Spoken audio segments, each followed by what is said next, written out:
오늘은 스트레스가 심하거나 우울하면 꼭 맛있는 음식을 배부르게 먹어야 하는 분들, 그리고 그것을 넘어서서 폭식을 하는 분들을 위한 영상입니다. 폭식을 하는 이유는 사실 뇌 신경 때문일 수가 있다고 하는데요. 안녕하세요, 캥찌님들. 명품 캥거루입니다. 폭식을 하는 분들 대부분은 폭식이 굉장히 안 좋은 습관이라고 생각을 하고 고치고 싶어 합니다. 하지만 폭식 습관을 고치는 거는 쉽지는 않아요. 왜냐하면 뇌과학적으로 봤을 때 폭식을 고치는 것이 단순히 의지로 조절할 수 있는 영역이 아닌 것으로 밝혀졌기 때문입니다. 조금만 더 자세히 폭식을 하는 이유에 대해서 뇌신경과학자들이 어떻게 말하는지 말씀드릴게요. 일단 폭식 습관이 생기게 되는 원인에 대해서 먼저 말씀드릴게요. 볼프람 슐츠라는 케임브리지 대학교 교수는 훌리오라는 원숭이와 함께 실험을 하게 됐는데요. 훌리오는 블랙베리 주스를 굉장히 좋아하는 원숭이였어요. 슐츠 박사는 훌리오가 블랙베리 주스를 좋아하는 것을 가지고 실험을 시작하게 됐는데요. 슐츠 박사는 훌리오 방에 모니터, 의자, 손잡이, 그리고 블랙베리 주스가 나오는 호스를 설치했습니다. 그리고 훌리오가 슐츠 박사가 원하는 행동을 할 때마다 블랙베리 주스를 줬어요. 슐츠 박사가 원하는 행동이 뭐였냐면요, 모니터에 파란 선이 뜨면 훌리오가 손잡이를 잡아당기면 훌리오는 자기가 좋아하는 블랙베리 주스를 마시게 될 수 있는 거죠. 슐츠 박사는 이때 훌리오의 뇌의 자극을 관찰을 했는데요. 그리고 이 신호를 여러 번 반복을 했어요. 그러니까 아주 신기한 거를 발견하게 되는데요. 바로 훌리오가 주스를 마실 때마다 뇌가 아주 활발한 활동을 하는 거였어요. 마치 뇌에서 블랙베리 주스 좋아! 라고 외치는 것 같았죠. 이렇게 같은 실험을 계속 반복하면서 슐츠 박사는 훌리오가 손잡이를 당겨서 블랙베리 주스를 먹는 것을 습관으로 만들어 버리게 됩니다. 이게 습관인지 어떻게 아냐면요, 훌리오의 뇌에서 새로운 반응이 생겨나서 알게 되었죠. 모니터에 파란 선이 나타나면 손잡이를 당겨야 주스를 마실 수 있었습니다. 근데 습관이 되고 나니까 모니터에 파란 선만 나타나도 마치 블랙베리 주스를 마신 것과 같은 아주 활발한 뇌 반응이 나타났어요. 마치 뇌가 블랙베리 주스를 마시기도 전에 블랙베리 주스 좋아! 라고 외치는 것 같이 말이죠. 이렇게 훌리오에게 습관 반응이 나타나자 슐츠 박사는 실험에 변화를 주기 시작합니다. 파란 선이 나오고 훌리오가 손잡이를 당겼는데 바로 주스를 주지 않았어요. 그리고 시간이 조금 있다가 주스를 주거나 아니면 주스를 주는데 주스랑 물을 섞어서 주고, 이렇게 훌리오가 좋아하는 것들에 변화를 주기 시작한 거죠. 근데 이때 훌리오가 자꾸 손잡이를 당겼는데 주스가 안 나오니까 막 괴성을 지르면서 화를 내기 시작했습니다. 이 주지 않는 시간이 길어지면 화를 내다 못해서 침울해하기까지 했어요. 이거를 보고 슐츠 박사는 이 반응을 열망이라는 단어로 표현을 했어요. 훌리오에게 블랙베리 주스는 처음에는 즐거움이었거든요. 근데 그 즐거움이 계속 반복되니까 습관이 되었고, 습관이 된 이후에는 열망이 되었어요. 그러니까 블랙베리 주스를 마셨을 때 즐거운 게 아니라 먹지 못하면 화가 나고 침울해지게 된 거죠. 이것과 폭식도 똑같습니다. 처음에는 배가 부르고 맛있는 거를 먹는 게 즐거움이에요. 근데 이게 습관적으로 계속 되다 보면 어느새 열망이 되어버립니다. 그래서 만약에 아직 폭식을 하는 게 즐거움 단계에 머물러 계신 분들은 이게 습관이 돼서 열망이 되지 않도록 주의를 기울이셔야 돼요. 열망 단계까지 가면 습관을 바꾸는 게 꽤 힘든 일이 되기 때문이죠. 자, 이렇게 훌리오가 열망 단계까지 간 다음에 슐츠 박사랑 동료 연구원들은 또 한 가지 연구를 시작합니다.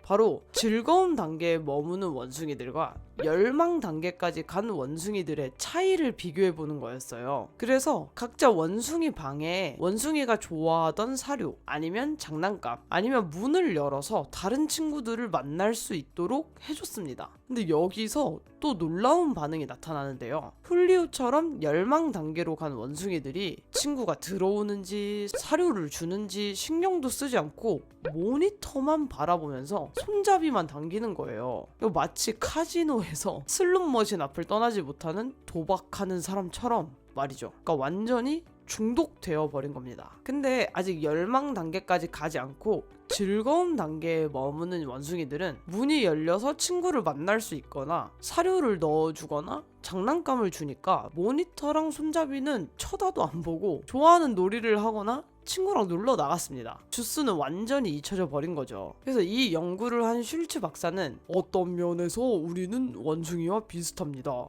식탁에 치킨이나 감자튀김이 있으면 배가 고프지 않아도 우리 뇌가 그 음식을 기대하기 시작합니다. 우리 뇌가 그 음식을 열망하는 거죠. 솔직히 말해서 나는 그런 음식을 좋아하지도 않습니다. 그런데도 갑자기 그런 열망이 밀려오면 충동을 억누르기가 어렵습니다. 치킨을 먹으면 곧 기분이 좋아지지요. 열망이 충족되었으니까요. 부끄럽지만 습관은 그런 겁니다. 라는 말을 남겼습니다. 본인이 뇌에 대해서 연구를 하지만 슐츠 박사도 어쩔 수 없는 거라는 그런 얘기죠. 그러니까 아직 즐거움 단계에 폭식이 머무는 분들은 열망 단계로 넘어가지 않도록 즐거움을 너무 자주 반복하지는 마세요. 근데 만약에 지금 열망 단계까지 난 넘어갔다, 그런 분들이 아직 실망하진 마세요. 지속적인 행동 변화로 습관을 바꾸면 우리가 교정을 할 수가 있으니까요. 그럼 이제 습관이 되어버린 분들에 대해서 습관을 바꾸는 방법에 대해서 말씀드리도록 하겠습니다. 습관을 바꾸는 방법은 첫 번째는 열망 신호를 알아차리기입니다. 두 번째는 습관적인 행동을 다른 행동으로 교체하기. 이렇게 두 가지만 지키면 되는데요. 첫 번째 열망 신호 알아차리기를 위해서는 폭식 욕구를 자극하는 요인을 빠짐없이 기록하는 것이 아주 중요합니다. 내가 만약에 폭식을 했다고 하면 어떤 이유 때문에 이런 폭식 욕구가 들었는지 천천히 따져보고 기록하셔야 되는 거예요. 자신이 폭식을 했다면 감정적으로 아씨 또 폭식했어, 난 망했어, 나 왜 이래, 이렇게 자책하기보다는 일어난 사실을 인정하고 이 일이 왜 일어나게 되었는지 돌아보는 게 중요한 겁니다. 만약에 잘 모르겠다라고 하시면 내가 폭식을 통해서 얻은 보상이 무엇인지부터 찾아보세요. 폭식을 하는 이유가 현실 도피인 분들도 있고 아니면 높아진 나의 긴장을 낮추기 위해서인 분들도 있고, 이 다양한 욕구 때문에 하게 되는 거거든요. 그래서 곰곰이 생각해 보신 다음에 내가 원했던 보상이 뭐지? 이거를 꼭 떠올려 보시는 게 좋습니다. 그리고 두 번째로 습관적 행동을 다른 행동으로 교체하기 위해서는 음식을 먹는 것 대신 다른 할 일을 찾는 게 중요한데요. 이때 가장 좋은 거는 다른 사람과 모임을 하는 거예요. 보통 저녁이나 야간에 폭식을 하는 분들이 많으니까 저녁이나 야간 시간에 다른 사람과 정기적으로 만나서 감정적인 욕구를 대화로 해소하는 편이 좋습니다. 사람을 만나는 일이 싫다면 자신의 욕구가 올라왔을 때 수첩이나 핸드폰에 표시를 하는 등 쉽게 할 수 있는 다른 행동을 찾아보시는 게 도움이 크게 됩니다. 제가 쓰는 방법이 있는데요. 저는 폭식이 아니라 음주 때문에 쓰는 건데 플러스 마이너스라는 어플을 사용하고 있어요. 저는 제가 지속하고 싶은 행동, 습관으로 만들고 싶은 행동을 입력한 뒤에 그 행동을 얼마나 자주 했는지 기록을 합니다. 그리고 이 어플이 좋은 게 이걸 기록을 하면 통계로도 보여주고 제가 어떤 습관을 가지면서 살고 있는지를 직관적으로 볼 수 있어서 굉장히 좋더라고요. 그리고 무료입니다. 그래서 만약에 자신의 반복 행동을 고치고 싶은 분들은 이 어플을 이용해 보시는 것도 추천합니다. 보시면 저도 습관으로 만들고 싶은 일은 모두 적어놨거든요. 그리고 마지막으로 드리고 싶은 말씀은 습관으로 굳어진 오랜 신호와 보상에 대한 이 체계는 뉴런이 연결이 되어 있어서 이 습관이 그대로 살아있다면 재발할 가능성이 굉장히 높다고 해요. 그러니까 중간에 하는 행동을 내가 다른 행동으로 바꾸는 게 진짜 중요합니다. 오랜 시간이 걸리고 힘들겠지만 지속적으로 노력하면 습관도 바꿀 수 있습니다. 꼭 음식을 먹는 것이 아니어도 감정을 해소하는 방법은 많으니까 자신이 즐길 수 있는 걸로 꼭 폭식하는 습관을 이겨내셨으면 좋겠습니다. 훌리오랑 다르게 우리는 중독이 되면 죄책감이랑 부끄러움 같은 감정까지 안고 가게 되니까요. 같은 공감대를 가진 사람들과 시간을 보내면 좀 더 습관을 개선하는 데 좋아질 수 있다고 합니다. 자신이 좋아하는 것을 함께 좋아하는 다른 사람을 찾아보는 것을 추천합니다. 온라인 시대에는 생각보다 같은 취향의 사람들을 찾는 게 어렵지 않으니까요. 오늘 영상을 친구에게 보여주고 싶다고 하신다면 공유해 주시고, 오늘 영상이 마음에 들었다면 좋아요 버튼, 다음 영상이 기대된다면 구독과 종방의 알림 버튼 눌러주세요. 그럼 오늘 영상은 여기서 마치고 다음 영상에서 찾아뵙도록 하겠습니다. 다음 영상에서 만나요.